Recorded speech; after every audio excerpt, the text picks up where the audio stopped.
Olá, meu irmão, vamos a caminho da transformação, hoje refletindo em Efésios capítulo 6, do versículo 5 ao 9. O texto vai falar sobre empregados e empregadores. Esse texto aqui, ele vai precisar de uma introdução falando acerca da escravidão, porque, na verdade, o texto está falando sobre escravos e senhores. Veja o que o texto diz, e aí a gente vai falar um pouquinho aqui sobre por que o Novo Testamento, como que o Novo Testamento lidou com a escravatura, por que não ela os autores bíblicos não foram tão veementes na condenação da escravatura. A gente vai falar sobre isso nesse vídeo. Olha só o que diz em Efésios capítulo 6, então, do versículo 5 até o 9. Escravos, obedeçam a seus senhores terrenos com respeito e temor, com sinceridade de coração como a Cristo. Obedeçam-lhes não apenas para agradá-los quando eles os observam, mas como escravos de Cristo, fazendo de coração a vontade de Deus. Sirvam os seus senhores de boa vontade, como servindo ao Senhor e não aos homens, porque vocês sabem que o Senhor recompensará cada um pelo bem que praticar, seja escravo ou seja livre. Vocês, senhores, tratem seus escravos da mesma forma, não os ameacem, uma vez que vocês sabem que o Senhor deles e de vocês está nos céus, e ele não faz diferença entre as pessoas. Então, o texto está claro ali, ele está falando sobre escravos, sobre senhores. Então, nós precisamos começar esse vídeo falando de escravidão, escravidão. Deus é a favor da escravidão, né? A igreja, algumas observações históricas aqui para a gente poder entender isso. A igreja, ela nasceu numa sociedade que a escravidão humana era sancionada por lei, né? Então, haviam cerca de 60 milhões de escravos no Império Romano. O Império Romano, eles tinham um estatuto chamado Pater Familias, né? Ele era o mais elevado estatuto familiar que havia, mas ele é um estatuto surpreendente, porque dava, por exemplo, poder ao pai, até mesmo de vender o filho, até mesmo matar o filho, e aí, com relação aos escravos, também da mesma forma, isso na Roma Antiga, né? Dava direito ao senhor de castigar, confinar e matar seus escravos. Os escravos podiam ser torturados e mutilados, isso tudo pela lei, ok? Seus dentes podiam ser arrancados e seus olhos vazados. Alguns deles eram jogados às feras e até mesmo crucificados. Então, isso tudo legalizado, isso tudo legalizado. Por outro lado, naquela escravidão da época, então essa que era uma escravidão extremamente cruel, e havia uma escravidão não tão rigorosa, né? Que o Novo Testamento também apresenta sobre isso, onde alguns escravos eles eram considerados quase que membros da família, e era possível adquirir liberdade. Tanto é que o apóstolo Paulo encoraja alguns cristãos a procurarem a sua liberdade, isso se possível, se eles conseguissem. O apóstolo Paulo, então, encoraja esses escravos a adquirirem a sua liberdade. Então, mas o fato é, independente se ela é mais severa ou mais amena, o fato é que a escravidão não é a vontade de Deus, não é o ideal de Deus. Nós somos, todo ser humano foi criado à imagem conforme a semelhança de Deus, e Deus deu ao homem, então, o domínio sobre a natureza, não sobre um outro ser humano, né? Então, a grande pergunta é por que os autores do Novo Testamento eles não foram veementes na condenação da escravidão. Algumas observações, né? Primeiro é que o Novo Testamento ele não justifica o sistema de escravatura. Ele não apoia, né? Ele também não incentiva nenhum tipo de escravidão, como ele também não incentiva nenhum tipo de rebelião. Então, se houvesse um incentivo, né, contra a cultura nesse aspecto aqui, seria uma medida suicida para os escravos.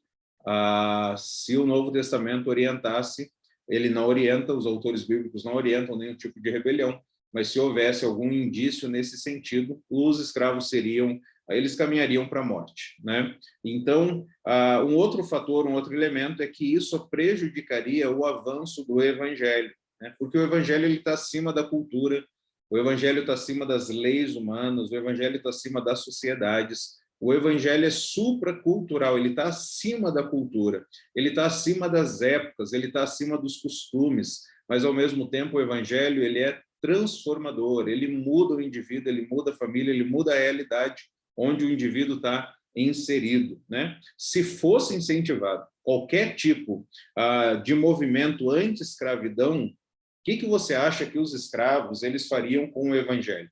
Eles iriam abraçar o cristianismo, né? Porque está aqui a solução para o nosso problema. Mas se houvesse isso, muitos escravos abraçariam o cristianismo sem abraçar o Cristo, sem abraçar Jesus, né? Mas com o evangelho se expandindo, o evangelho crescendo, né, cedo ou tarde a escravatura iria acabar e Deus iria usar como Deus usou o seu próprio povo para condenar, para mudar uma realidade que não é a vontade do Senhor, onde um ser humano age como senhor, como dono de um outro ser humano. Nós somos livres, criados à imagem de Deus, respondemos perante Deus, né, sobre os nossos atos. Então, esse texto aqui, ele foi escrito, esse texto que nós lemos, ele foi escrito para senhores e escravos. E Deus ele faz uma regulamentação com relação à escravidão, né? Ele não está estimulando, Deus não está defendendo, os autores bíblicos não estão defendendo, mas está de maneira prática aqui, mostrando o ensino de Deus em como lidar com a realidade da época, né? Então, sendo assim, nós vamos tirar alguns princípios do texto e aplicá-los para empregador e empregados, porque esses princípios, eles não é que o empreendedor, o empregador, aquele que contrata alguém, ele vai agir como senhor, porque os princípios, nós veremos isso aqui, né? Os princípios, eles estão acima dessas situações de época, né? Porque o evangelho, ele é algo supracultural. Então, em primeiro lugar, o que o texto ele nos ensina? Que olhando para a recompensa de Cristo, os empregados devem servir seus empregadores como se estivesse servindo a Jesus. Veja que incrível. Olha essa perspectiva, então, que Deus traz agora para aqueles que são empregados. Eles vão realizar os seus afazeres, os seus trabalhos, as suas responsabilidades, as suas tarefas, não para homens, eles vão fazer isso como se eles estivessem servindo o próprio Senhor Jesus. Eles vão obedecer, então, as regras, eles vão obedecer as instruções, eles vão obedecer os contratos, eles vão fazer isso com respeito, eles vão obedecer as ordens, né, que lhes forem dadas, isso com respeito, isso com temor. Eles vão servir com sinceridade, sem hipocrisia, sem fingimento. Um servo de Jesus, um discípulo de Jesus, ele não vai caminhar no fingimento, ele não vai caminhar na hipocrisia, porque ele está servindo como, ele está fazendo o que ele está fazendo como se ele estivesse fazendo ao Senhor Jesus. Um empregado cristão, um empregado que ama Jesus, um empregado que segue a Jesus, ele não vai fazer corpo mole, ele vai trabalhar com excelência, ele não vai fazer fofoca, ele não vai tapear, porque se ele fizer isso, ele está traindo o próprio Senhor dele, que é o Senhor Jesus Cristo. Ele vai buscar também agradar sempre o seu chefe, não apenas quando o chefe está observando, não apenas quando o patrão está observando, porque o objetivo do empregado cristão não é receber elogio humano. O objetivo de um discípulo de Jesus, no seu trabalho, é agradar ao Senhor. O texto diz fazer de coração a vontade de Deus, porque nós somos servos de Deus, nós estamos servindo a Jesus, então vamos trabalhar com entusiasmo, porque é o Senhor Jesus, não é os homens. Colossenses diz, tudo que fizerem, façam de todo o seu coração como para o Senhor e não para os homens. Não é para o chefe que nós estamos trabalhando, não é para nós mesmos que nós estamos trabalhando, não é para alguma realização financeira, algum sonho pessoal ou familiar, nós estamos trabalhando para o Senhor.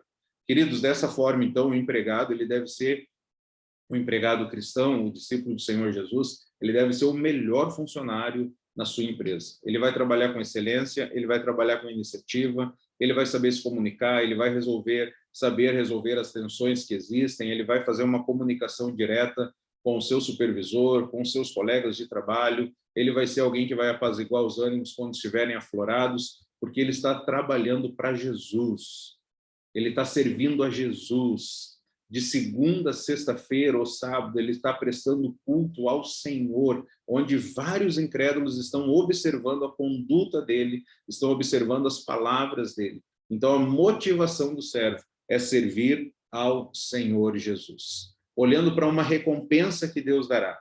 Não olhando para o salário, mas uma recompensa que Deus vai trazer lá na frente. O versículo 8 fala sobre isso, que o Senhor recompensará a cada um pelo bem que praticar. E aí ele vai fazer essa transição aqui para os senhores, né?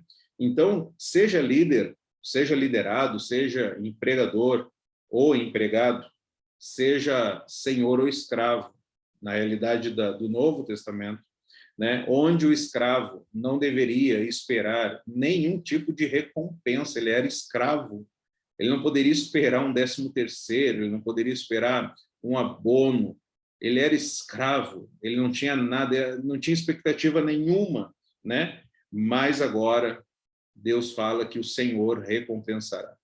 O Senhor recompensará os escravos, o Senhor recompensará os empregados, Deus recompensará os servos, aqueles que estão trabalhando para Ele, aqueles que estão servindo a Ele. Então, o Evangelho traz esperança onde não há esperança. Amém? O Evangelho traz esperança onde não há esperança. Num sistema de escravatura, o Evangelho chega e traz esperança para aqueles homens e para aquelas mulheres, que eles serão recompensados pelo Senhor, que eles não estão aqui nesse mundo apenas para servir as pessoas, eles estão aqui nesse mundo para servir a Jesus. Então, nós não devemos esperar recompensas aqui nesse mundo. Não espere aqui, lembre, põe o seu foco em Jesus. Nós esquecemos isso, né? Nós esquecemos que o Senhor Jesus voltará e que Ele recompensará os seus servos. E aí a gente começa a olhar para o mundo. Se nós começamos a olhar para o mundo, a gente vai buscar fama, a gente vai buscar dinheiro, a gente vai buscar poder, a gente vai buscar popularidade, a gente vai buscar posses, porque os nossos olhos estarão aqui nesse mundo. Espere a recompensa que Deus vai te dar. Sirva a Ele aonde você está, e o Senhor há de recompensar. É Ele que nós estamos servindo. O nosso chefe não tem um CPF. O nosso chefe, ele morreu numa cruz. Ele ressurgiu e ele voltará e recompensará. Então, Jesus, ele é o motivo do nosso serviço. E ele é a nossa esperança de que um dia o veremos e que um dia seremos recompensados por eles. E aí esse texto, então, ele vai agora falar dos senhores, ele vai falar dos empregadores. E o resumo aqui do versículo 9 é que empregadores cristãos devem seguir o exemplo de Cristo e tratar seus servos de forma compassiva. O apóstolo Paulo aqui ele vai dar uma instrução, ele vai fazer uma proibição e ele vai fazer um lembrete. A instrução que ele dá é fazer que os senhores devem fazer o melhor que puderem. Veja o que Aristóteles dizia, né? Ele dizia que não podia haver nenhuma amizade entre senhores e escravos, visto que um escravo é apenas uma ferramenta viva, assim como uma ferramenta é um escravo inanimado. Então, o cristão ele não tem essa visão. Aquele que ele tem empregados, aquela pessoa que contrata outras pessoas, aquela pessoa que é o chefe, que é o líder, que é o gerente, que é o responsável, que é o dono de uma empresa, ele não vai ver as outras pessoas como ferramentas inanimadas.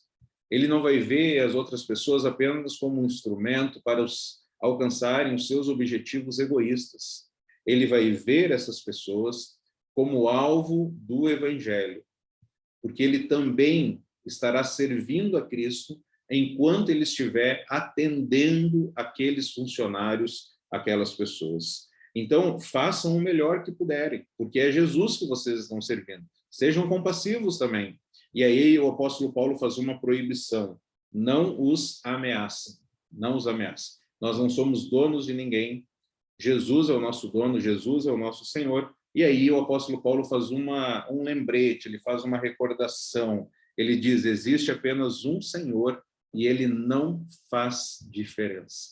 Que incrível, que revolucionário para aquela época. Chegando para aqueles senhores de escravo, falando, olha, Deus não faz diferença entre você e os escravos. Para Deus nós somos pecadores, carentes e necessitados da sua graça. Nós precisamos e nós carecemos de Jesus. E quando nós estivermos diante de Deus, não haverá uma colocação perante Deus de acordo com as nossas posses, de acordo com o nosso sobrenome. Nós estaremos diante de Jesus, diante de Deus, porque nós fomos lavados pelo sangue de Cristo. Nós fomos perdoados pelo sangue de Jesus. E aí, John Shedd, ele diz o seguinte: talvez nesse mundo estejamos numa alta posição, com responsabilidades de liderança e de chefia, mas no outro mundo não será assim. Notemos que no mundo vindouro todos estaremos nivelados. No outro mundo, aquele mais simples, analfabeto, que não sabe fazer quase nada, mas que está trabalhando para mim, no outro mundo, ele vai ser igual a mim. Porque diante de Deus não há acepção de pessoas. Nós louvamos a Deus por isso, porque Deus aceita todo aquele que chega a Ele por meio da fé. Nós não precisamos pedir autorização para ninguém, nós não precisamos pedir a aprovação de ninguém, podemos nos achegar diante de Deus e Ele nos aceita. Então, não sei a função que você exerce na sua empresa, não sei se você é autônomo ou não, mas que nós possamos juntos correr para Jesus e cumprirmos as obrigações que o Senhor nos apresenta e que nós possamos clamar a Ele, para Deus nos usar, para sermos instrumentos dele na nossa geração. Como o evangelho que chegou para aquela igreja foi revolucionário para aquele momento que eles viviam. Hoje também, na nossa cultura, o evangelho seja revolucionário e possamos ser cheios do Espírito. Seja empregado, seja empregadores, que nós possamos viver cheios do Espírito para a glória de Deus. Que Deus te abençoe, que Deus te use para a glória dele. Um grande abraço.